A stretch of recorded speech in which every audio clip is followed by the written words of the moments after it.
యేసుతో అనుదినం శిష్యత్వంలో ఎదుగుట, ప్రార్థనా మూలాలను వెతికి పట్టుకుందాం.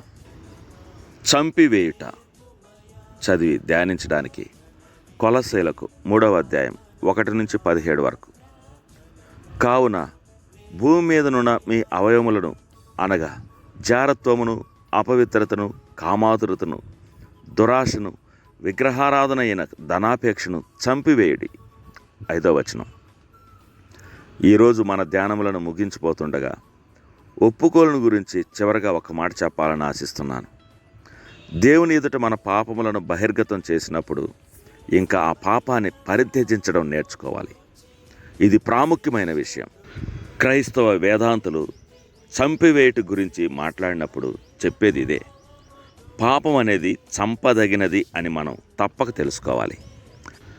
ఈ పాపపు స్వభావాన్ని చంపివేయడాన్ని జాన్ స్టార్ట్ ఈ విధంగా నిర్వచిస్తున్నాడు. ఇది పాపం పట్ల ఒక దృఢమైన వ్యతిరేకతను పెంచుకోవడం. పాపానికి ముసుగు తీసి బహిర్గతం చేయడం అనేది దేవుని ఎడల విధేయతకు, పాపము ఎడల విముఖతకు దారితీయని పక్షంలో దానికి విలువలేనట్టే. పాపమును అసహ్యకరమైనదిగా చూడండి. దేవుని సహాయంతో దానితో తెగతెంపులు చేసుకోండి. కీర్తనలు 51:10లో దావీదు మహారాజు వలె మొరపెట్టండి. దేవా, నా యందు శుద్ధ హృదయము కలుగు చేయము, నా అంతరంగములో స్థిరమైన మనసును నూతనముగా పుట్టించుము. గత 8 వారాలుగా ప్రభావవంతమైన ప్రార్థనలోని ప్రాథమిక అంశాలపై ధ్యానించిన మీదట, ప్రియమైన పాఠకుడా, ఇక్కడి నుంచి నీ గమ్యం ఏమిటో ఆలోచించుకో. మనం చూసిన దాని ప్రకారం భక్తితో నిండిన జీవితానికి ప్రార్థన అనేది గుండెకాయ లాంటిది. ఎంత ప్రభావవంతంగా మనం ప్రార్థన చేస్తున్నామన్న దానిని మన యొక్క ఆధ్యాత్మిక అభివృద్ధి నిర్ణయిస్తుంది.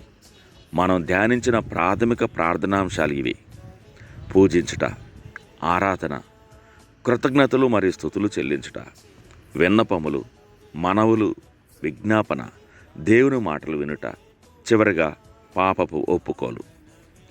మన ప్రార్థనలో వీటిలో ఏదో ఒక అంశాన్ని ప్రస్తావించినంత మాత్రాన మన ప్రార్థన పాడైపోయినట్లు కాదు.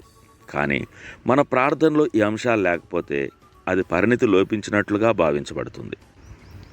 ఇది వరకు ఎన్నడూ లేనంతగా మన ప్రార్థనా జీవితాన్ని బలపరుచుకోవాలని ఈ రోజున నిశ్చయించుకోండి. సాధ్యమైతే ఈ నిర్ణయం కూడా తీసుకోండి. మీ జీవితంలో ప్రార్థన లేని రోజు ఉండకూడదు.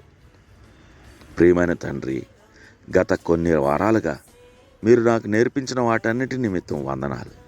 ఇప్పుడు లోతైన అర్థవంతమైన ప్రార్థనా జీవితమును అభివృద్ధి చేసుకొనుటకు నాకు సహాయం చేయండి. ప్రభువైన యేసు నామమున అడుగుచున్నాను తండ్రి. ఆమెన్.